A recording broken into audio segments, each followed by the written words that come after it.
আসসালামু আলাইকুম, বিসমিল্লাহির রহমানির রহিম।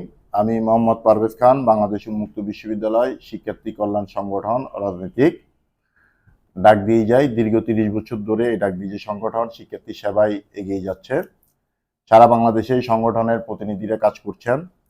আজকে মূলত আপনাদের মাঝে এসেছি। আপনারা যারা বাওবি এসএসসি এবং এইচএসসি, এই যে ২৬ সালে যারা বাওবি এসএসসি এবং এইচএসসি পরীক্ষা দিবেন, তাদের জন্য একটি দিক নির্দেশনামূলক ভিডিও। আমি আশা করব এই ভিডিওটি দেখলে ২৬ সালে নতুন নিয়মে, আগে যেভাবে বাওবি পূর্বে যেভাবে বাওবি পরীক্ষা হয়েছে, সেই পরীক্ষা থেকে নতুন নিয়মে পরীক্ষা হতে যাচ্ছে। আপনাদের কিছু পরিবর্তন এসেছে নতুন নিয়মে, সেই নিয়মগুলো জানিয়ে দিব।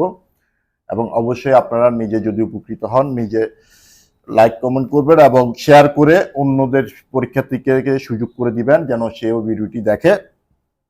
সর্বপ্রথম আপনি পরীক্ষা হলে, নতুন নিয়মে আপনি পরীক্ষা হলে উপস্থিত হবেন কিভাবে? সর্বপ্রথম আপনি কলম, পেন্সিল, স্কেল এবং আপনার কার্ড, আপনার শিক্ষার্থী কার্ড নিয়ে যাবেন। এবং তার পাশাপাশি আপনি ২৬ ব্যাচের যারা মানে নতুন এসএসসি প্রথম বর্ষের যারা, তারা এই ধরনের একটা কার্ড নিয়ে যাবেন। এখানে এই যে এদিকে দেখেন, এই যে এখানে বিষয়গুলো লেখা আছে, দেখছেন? বিষয় লেখা আছে, এই বিষয় লেখা আছে, এখানে বিষয়গুলো দেখবেন।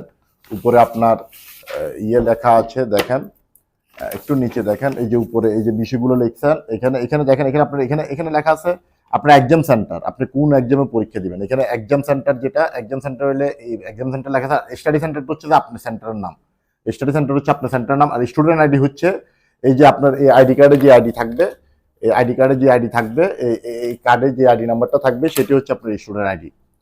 এবং আপনার নাম, ফাদার নাম, মার নাম ঠিক থাকবে। এখানে হচ্ছে তোর বিষয়, আপনি কি কি বিষয় পরীক্ষা দিবেন। ঠিক এই প্রবেশপত্র, এটাকে বলা হয় অ্যাডমিট কার্ড, নতুন সংযোজন। আমাদের পরীক্ষা নিয়ন্ত্রক, বর্তমান ভারপ্রাপ্ত পরীক্ষা নিয়ন্ত্রক জনাব হাবিবুল্লাহ স্যার এই এই সুন্দর একটি পদ্ধতি চালু করার জন্য ওনাকে ধন্যবাদ।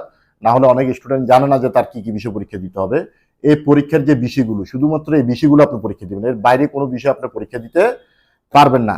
আর আরেকটা জিনিস দেখেন, এখানে আসেন, এখানে যে রোল নাম্বারটা আছে, এই যে রোল নাম্বার, এই রোল নম্বরটা দিয়েছে শুধুমাত্র এমনি ফরম্যাট দিয়েছে। রোল নম্বরের বর্তমান পরীক্ষায় কোনো কাজ নেই। এই রোল নম্বরটা আপনারা নিয়ে কেউ চিন্তিত হবেন না। এই রোল নম্বরটা থাকুক, এটা অ্যাডমিট কার্ডে থাকবে, এটা নিয়ে আপনারা কোনো চিন্তিত হওয়ার কারণ নাই। এবং এই রোল নম্বরটা আপনারা কোথাও লিখতে হবে না, এবং এটা নিয়ে আপনাদেরকে কোনো ধরনের চিন্তাও করতে হবে না। এবার আসেন, আপনাদের তাহলে পরীক্ষা হলে এই ধরনের একটা অ্যাডমিট কার্ড এবং এই ধরনের আপনাদের ডিজিটাল কার্ড, এই দুইটা নিয়ে পরীক্ষা হলে উপস্থিত হবেন। পরীক্ষা হলে উপস্থিত হওয়ার পর আপনাদের কি করণীয় আপনারা দেখেন। আরেকটা জিনিস বলি, শুধু এই ধরনের সিস্টেমটা এসএসসি না, এইচএসসি তো আসবে, মানে ইন্টারও আসবে। এবং পরীক্ষার হলে একটা জিনিস খেয়াল রাখবেন, আপনাদের হাজিরা খাতা ঠিক সেম এই ধরনের ছবিযুক্ত একবার একটা হাজিরা খাতা আসবে একজনের জন্য। কেন আসবে? কারণ বাংলাদেশ মুক্ত বিশ্ববিদ্যালয় এর আগে যখন সবার একসাথে কম্বাইন্ড হাজিরা খাতা আসতো, তখন বিভিন্ন ধরনের ফলাফলে ভুল আসতো, যেমন অ্যাবসেন্ট আসতো, বিভিন্ন ধরনের সমস্যা হতো। তারপরে এই সমস্যাগুলো সমাধান করার জন্য বর্তমান বাংলাদেশ মুক্ত বিশ্ববিদ্যালয়ের বিসি এবং প্রবিসি এবং পরীক্ষা নিয়ন্ত্রক, তারা যে উদ্যোগ নিয়েছে, এই উদ্যোগটা একটি সুন্দর উদ্যোগ। এবং আমরা এটাও জেনেছি যে সামনে আরেকটি পদ্ধতি আসবে, সেটা হচ্ছে স্ক্যান পদ্ধতি। মানে আপনি পরীক্ষা হলে যে হাজির হয়েছেন, হাজিরা খাতায় স্বাক্ষর করেছেন, সেটা সরাসরি স্ক্যান করে পরীক্ষা নিয়ন্ত্রকের কাছে চলে যাবে। অতএব এই কাগজটা, হাজিরা খাতা যদি হারিয়ে যায় তাও কোনো সমস্যা নাই, সেই ক্ষেত্রে ওইখানে আপনার হাজিরা উঠে যাবে। এটা শুধু আপনার এসএসসি প্রথম বর্ষ, এসএসসি দ্বিতীয় বর্ষ এবং যারা এসএসসিতে এক বিষয় দুই বিষয় পরীক্ষা দেবেন, যেমন এই যে এই স্টুডেন্টটা শুধু এক বিষয় পরীক্ষা দিবে, দেখেন এই স্টুডেন্টটা শুধু এক বিষয় পরীক্ষা দিবে, এই যে বাংলা দ্বিতীয় বর্ষ পরীক্ষা দিবে। যারা এক বিষয় দুই বিষয় পরীক্ষা দিবেন তারাও এই ধরনের অ্যাডমিট কার্ড নিয়ে যাবেন, সবার জন্য একই নিয়ম। এবার আসেন পরীক্ষা হলে আমরা কি করব। এটা আপনার থাকবে পরীক্ষা হলে আপনি কি, পরীক্ষা হলে আসেন, প্রথমে আপনাদেরকে 90 টিক দিবে। 90 টিক দেওয়ার পরে আপনারা 90 টিকে কি করবেন, 90 টিক দিবে। 90 টিকে আপনারা এই 90 টিকে অবশ্যই আপনারা স্টুডেন্ট আইডিটা লিখবেন, এবার আরেকটি জিনিস বলি, যেমন সেকেন্ড ইয়ারে যেমন এখানে দেখেন, এই জায়গায় বাংলা প্রথম পত্র, মানে সে প্রথম ইয়ারে বাংলা প্রথম পত্রটা খারাপ করছে, এই জন্য এখানে এই প্রবেশপত্র কিন্তু তার তালিকা চলে এসেছে। এবং এখানে আসেন, এখানে খেয়াল করবেন, এই যে বাংলা প্রথম পত্র, হিস্ট্রি, এগুলো কিন্তু প্রথম বর্ষের। এবং এখানে কেরিয়ার এডুকেশন আছে, Bangla second, English second, physics যেটা আছে, ফিজিক্যাল যেটা এডুকেশন আছে, এবং এদিকে সিভিক, এদিকে সায়েন্স, এই বিষয়গুলো তার এখানে মোট বিষয় হচ্ছে যে প্রথম বর্ষের 2টা আর দ্বিতীয় বর্ষের 6টা বিষয়। এই বিষয়গুলোর মধ্যে কি হবে, যেমন কেরিয়ার এডুকেশন এবং ফিজিক্যাল এডুকেশন, এই 2টা বিষয় কিন্তু আপনাদের পরীক্ষার রুটিনে নেয়। অনেকে বলেন যে রুটিনে নেয়, কিন্তু আমাদের পরীক্ষা কেমন হবে, কিন্তু প্রবেশপত্র তো আছে। চিন্তা করবেন না, এই 2টারও পরীক্ষা আপনাদেরকে নিবে। আপনারা যখন পরীক্ষা হলে পরীক্ষা দিবেন, লাস্ট পরীক্ষা দিন আপনাদেরকে বলে দিবে যে এই 2টা পরীক্ষা কখন হবে এবং কি করতে হবে, সেটা আপনাদেরকে জানিয়ে দিবে। অতএব টেনশন করার কিছু নাই, আপনারা রুটিন অনুযায়ী এবং প্রবেশপত্র অনুযায়ী আপনারা পরীক্ষা দিতে পারবেন, কোনো ধরনের চিন্তিত হওয়ার কিছু নেই। এবার আসেন আপনারা পরীক্ষা হলে কি করবেন। আপনারা অবশ্যই এই জিনিসগুলো নেবেন, নেওয়ার পরে এই যে আপনার এটা হচ্ছে যে উন্মুক্ত বিশ্ববিদ্যালয়, বাংলাদেশ উন্মুক্ত বিশ্ববিদ্যালয় শিক্ষার্থী কল্যাণ ডাক দিয়েছে একটি ফরম্যাট, বাওবির একটি ফরম্যাট। এই ফরম্যাটটা আমরা এই জন্যই তৈরি করেছি যেন উন্মুক্ত শিক্ষার্থীদের জন্য সহজ হয়। এটি একটি ফরম্যাট, এটা হচ্ছে নৈর্ভিত্তিক এমসিকিউ। এমসিকিউতে আপনি এখানে নাম লিখলেন, এখানে স্টাডি সেন্টার বলতে আপনি যে স্কুলে পড়েন সেই স্কুলের নাম, পরীক্ষা সেন্টার মানে যে স্কুলে পরীক্ষা দিবেন সেই স্কুলের নাম, এখানে আইডি নাম্বার মানে আপনার যে আইডি নাম্বারটা, শিক্ষার্থী আইডি নাম্বার দেখেন এখানে এখানে এখানে শিক্ষার্থী আইডি নাম্বার আছে, এই যে শিক্ষার্থী আইডি নাম্বার, এই শিক্ষার্থী আইডি নাম্বারটা লিখবেন। হ্যাঁ, শিক্ষার্থী আইডি বা এখানে দেখেন আপনার ডিজিটাল আইডি কার্ডে এখানে শিক্ষার্থী আইডি নাম্বার থাকে, এই যে শিক্ষার্থী আইডি নাম্বার, এই শিক্ষার্থী আইডি নাম্বারটা লিখবেন। তারপরে আসেন আপনি কি লিখবেন, এখানে প্রোগ্রাম, অবশ্যই আপনারা প্রোগ্রাম লিখবেন, এসএসসি প্রোগ্রাম লিখবেন কি এসএসসি, এখানে এসএসসি প্রোগ্রাম লিখবেন। পরীক্ষা হচ্ছে এসএসসি পরীক্ষা 2026 লিখবেন। এবার আসেন আঞ্চলিক কেন্দ্র অবশ্যই লিখবেন, যে আঞ্চলিক কেন্দ্র আন্ডারে, চট্টগ্রাম হলে চট্টগ্রাম, ঢাকা হলে ঢাকা, যে আঞ্চলিক কেন্দ্র লিখবেন। এখানে আসেন এই যে প্রোগ্রাম, এরপরে ফরম্যাট হচ্ছে এখানে প্রোগ্রাম কোড, দেখেন খেয়াল রাখবেন প্রোগ্রাম কোড হচ্ছে 10 কিন্তু যখন এইচএসসি পরীক্ষার্থী যারা আছে ইন্টার, তাদের জন্য হবে 11 এসএসসির জন্য 10, ইন্টারের জন্য 11, এসএসসির জন্য 10, ইন্টারের জন্য 11। এবং এখানে এসে আইডি নাম্বার সবার জন্য এক, এটা ইন্টারের জন্য, ইন্টারের শিক্ষার্থীরাও ঠিক এই ধরনের একটা কার্ড পাবে, এই ধরনের একটা অ্যাডমিট কার্ড পাবেন, ইন্টার পরীক্ষার্থীরাও পাবেন।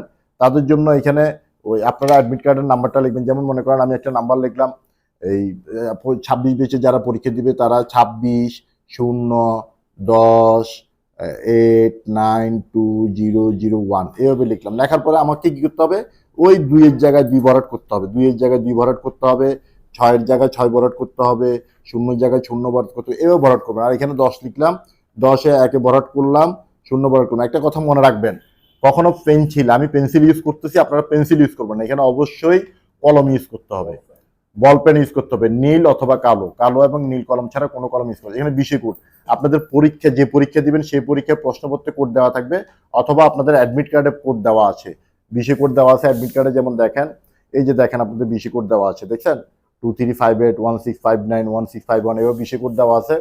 বিষয় কোডটি লিখবেন, মনে করেন যে 1651, ইন্টারের সময় লিখবেন 1851, যদি বাংলা হয় 1851, এসএসসি তো হচ্ছে 1651। এই জিনিসগুলো পূরণ করার পরে এখানে আসবেন, এখানে চট্টগ্রামের জায়গায় চট্টগ্রাম লিখবেন। লেখার পরে এবার 90 থেকে দেখেন 40টা 90 থেকে উত্তর দিতে হবে আপনাকে, 40টা 90 থেকে উত্তর, একে ক খ গ যেটা হবে সেটা বৃত্ত ভরাট করবেন। ভুলো আপনি একের জায়গায় 2 ভরাট করবেন না, তাহলে আপনি যতগুলো উত্তর দিবেন সবগুলো ভুল হয়ে যাবে। অতএব বৃত্ত ভরাট এবং টিক চিহ্ন এগুলো সম্পূর্ণ আপনারা 40 মিনিটের মধ্যে করবেন। 40 মিনিট পরে আপনার থেকে এমসিকিউ খাতাটা নিয়ে যাওয়ার পর আপনাকে তখন দেওয়া হবে এই ধরনের একটি খাতা। এটা হচ্ছে, এটাকে বলা হয় ওএমআর খাতা এবং উত্তরপত্র। এটা হচ্ছে যে সৃজনশীলের জন্য খাতা। সৃজনশীলের খাতা কি করবেন, সৃজনশীল খাতায় সেম এই জায়গায় পরীক্ষার্থীর নাম ইংরেজিতে বড় অক্ষরে লিখবেন, আপনার আইডি কার্ডে যে নামটা লেখা আছে ইংলিশে বড় অক্ষরে নাম লিখবেন। এখানে আপনার এসএসসি পরীক্ষা লিখবেন, এখানে 2026 লিখবেন। এখানে এসে আবার প্রোগ্রাম কোড 10, প্রোগ্রাম কোড এসএসসির জন্য 10 হবে, ইন্টারের জন্য 11 হবে, 10 ইন্টারের জন্য 11 হবে। এবং এখানে আসেন, এখানে ওই যে আইডি নাম্বার, সেম আইডি নাম্বারটা লিখবেন। এখানে বিষয় কোড, ওই যে আপনার অ্যাডমিট কার্ডে যে রোল নাম্বার আছে এই রোল নাম্বার কোথাও লিখতে হবে না। এরপরে এই জায়গাটা, এই পৃষ্ঠার কাজ শেষ, দ্বিতীয় পৃষ্ঠায় চলে যাবেন। দ্বিতীয় পৃষ্ঠায় যাওয়ার পরে আপনাকে দ্বিতীয় পৃষ্ঠায় আসবেন। দ্বিতীয় পৃষ্ঠায় আসলে দেখেন এখানে একটা ফরম্যাট আছে, ভালো করে দেখেন, এখানে একটা ফরম্যাট আছে। এই ফরম্যাটে আপনি এখানে লিখবেন এসএসসি, এখানে এসএসসি লিখবেন, এখানে 2026 লিখবেন। বিষয় কোর্সের নাম, আপনার যে বিষয় পরীক্ষিত, বাংলা প্রথম পত্র হলে প্রথম পত্র।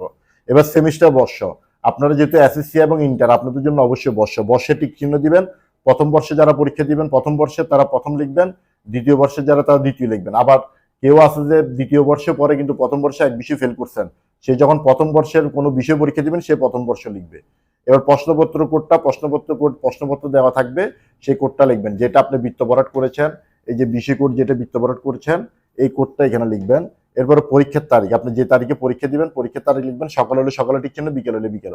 এবার এখানে একটা নির্দেশনা দেওয়া আছে, খেয়াল করেন, পরীক্ষার্থীর জন্য নির্দেশনাবলী শেষ পৃষ্ঠায় দুর্বষ্ট নির্দেশনাবলী যথাযথভাবে অনুসরণ করতে হবে। এখানে এই স্থান হতে উত্তর লেখা আরম্ভ করতে হবে। এই স্থান থেকে যদি আপনি উত্তর না লিখেন সেই ক্ষেত্রে আপনার 2 নম্বর কাটা যাবে। এই স্থান থেকে উত্তরপত্র লিখবেন।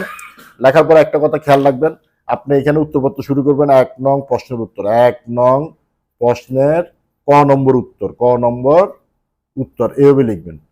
ক নম্বর উত্তর এটা এভাবে দাগ দিবেন, এখান থেকে ক দিয়ে শুরু করবেন। মনে করেন আপনি এখানে ক লিখলেন, খ লিখলেন, ঘ লিখলেন, আপনি ক খ গ তিনটা লিখলেন। লেখার পর আপনার কি হবে, একটা জিনিস ভুল করবেন না কখনো, সেটা হচ্ছে যে ক লিখলেন, এখানে ক এর মান 1, আপনি 1 লাইনে উত্তর শেষ করবেন। ক এর মান যদি 1 হয় 1 লাইনে উত্তর শেষ করবেন। খ এর মান 2 মানে আপনি 2 থেকে 3-4 লাইন লিখবেন। মনে করেন যে এখানে খ লিখলেন, এখানে ঘ লিখলেন, এখানে এখানে ঘ লিখলেন, এখানে ঘ শুরু করলেন, কিন্তু আপনার এখানে এসে উত্তরটা শেষ হয়ে গেল, এখানে এসে উত্তরটা শেষ হয়ে গেল, এই জায়গাটা খালি।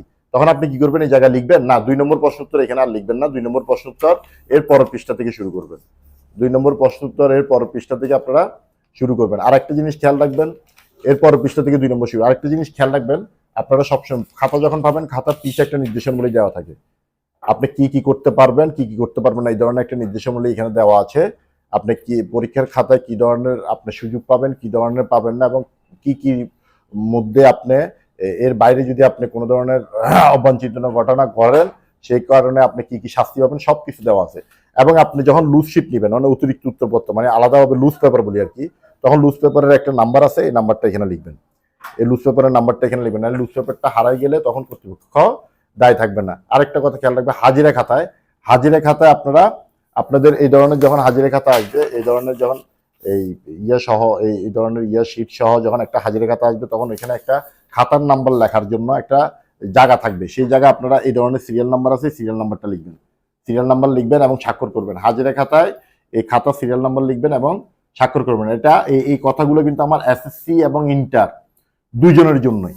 তার উপরে বলছি, বাংলাদেশ মুক্ত বিশ্ববিদ্যালয় আরেকটি সমস্যা হয়ে গেছে, সেটা আপনাদেরকে বলবো। সেটা হচ্ছে যে এই অনেকের, যেমন আমি 26 বেচে দেখলাম, 25 বেচে দেখলাম নতুন যে বেচটা এবার পরীক্ষা দিবে, অনেকের আবেদন করার সময় নাম, বাবার নাম, মায়ের নাম সব ঠিক আছে, কিন্তু দেখা গেছে অ্যাডমিট কার্ড আসছে তাদের ভুল আসছে, বাবার নাম ভুল আসছে, মায়ের নাম ভুল আসছে, এই ধরনের অনেক ভুল আসছে। আসলে এই ভুলগুলো কর্তৃপক্ষের দোষ দিয়ে লাভ নাই, কারণ আপনার ডকুমেন্টে যে নাম আছে, আপনার অনলাইন জন্ম নিবন্ধনে যে নাম আছে বা সার্টিফিকেটে যে নাম আছে, যারা ভর্তি পরীক্ষা দিয়েছেন তাদের অনলাইন জন্ম নিবন্ধনে যে নাম আছে, সেই নামে যে নামটাই আছে সেই নামটাই আপনার সঠিকভাবে আপনাদের বর্তমানে অ্যাডমিট কার্ড আসছে। যদি আপনি চিন্তা করেন যে আপনার অনলাইন জন্ম নিবন্ধন আপনার নাম ভুল করছেন, কিন্তু আপনি কি করলেন ভর্তির সময় নামটা সঠিক করছেন, পরবর্তীতে আপনার অনলাইন জন্ম নিবন্ধন ঠিক করবেন, কিন্তু আপনি ঠিক করেন নাই, সেক্ষেত্রে আপনার ভুলটাই থেকে যাবে। তো এই জন্য চিন্তার কোনো কারণ নেই, অনলাইন জন্ম নিবন্ধন যদি আপনারা ঠিক করে আনেন, পরবর্তীতে পাশ করার পরে সেটা সংশোধন করা যাবে। উন্মুক্ত বিশ্ববিদ্যালয় এই যে বর্তমান যে 26-এর যে নিয়মটা চালু করেছে, এই জন্য আমরা বর্তমান কর্তৃপক্ষকে অসংখ্য ধন্যবাদ জানাই। এই এই এই এই জিনিসটা চালু করার কারণে অনেক ভুল ত্রুটি থেকে শিক্ষার্থীরা সরে আসবে এবং কর্তৃপক্ষ সরে আসবে। তবে মুক্ত বিশ্ববিদ্যালয়ের কাছে আমি একটা আবেদন করব, সেটা হচ্ছে যে এই যে আজকে আমরা যে ভিডিও করছি, যে ওএমআর শিট নিয়ে আলাপ করছি, উত্তরপত্র নিয়ে আলাপ করছি, এই ধরনের একটা আলোচনা যেহেতু প্রতিটা স্টাডি সেন্টারে রাখা হয়, প্রতিটা শিক্ষার্থীদের জন্য দেওয়া হয়, এবং মুক্ত বিশ্ববিদ্যালয় থেকে নিজেরা একটা ভিডিওর মাধ্যমে যেন প্রতিটা শিক্ষার্থীর কাছে পৌঁছে দেওয়া হয়, তাহলে শিক্ষার্থীরা উপকার হবে। আর আমাদের সাথে যদি আপনারা কোনো বিষয় সহযোগিতার জন্য যোগাযোগ করতে চান, সেক্ষেত্রে আমাদের মোবাইল নাম্বারটা দিয়ে দিচ্ছি 01819 আশা করি সবাই ভালো থাকবেন। সবাইকে আবার শুভকামনা রইল, আপনারা পরীক্ষা হলে গিয়ে পরীক্ষা দিবেন। আর কোনো ধরনের সহযোগিতা লাগলে উন্মুক্ত বিশ্ববিদ্যালয় শিক্ষার্থী কল্যাণ সংগঠন ডাক দিয়ে যে আপনাদের পাশে সবসময় থাকবে। আর সবাই ভিডিওটি শেয়ার করে দিবেন। ধন্যবাদ সকলকে।